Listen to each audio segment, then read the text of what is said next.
Ձեր շատ լավ է։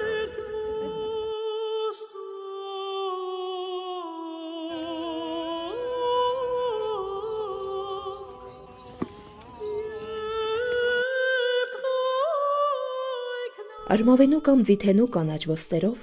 Տիրոջը Երուսաղեմի մոտ դիմավորելու հիշատակությունն է Ծաղկազարդի տոնին եկեղեցիներում ծառերի կանաչ ճյուղեր օրհնելը։ Ի հիշատակ Երուսաղեմ Տիրոջ հաղթական մուտքի եւ նրան ծառերի ոսկերով ընթառաջ գնալուն քրիստոնեական սուրբ եկեղեցիների հնավան սովորույթի համաձայն Գալստյանն Քրիստոսի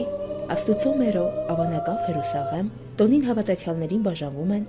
ձիթենու եւ արմավենու օրհնյալ ճյուղեր։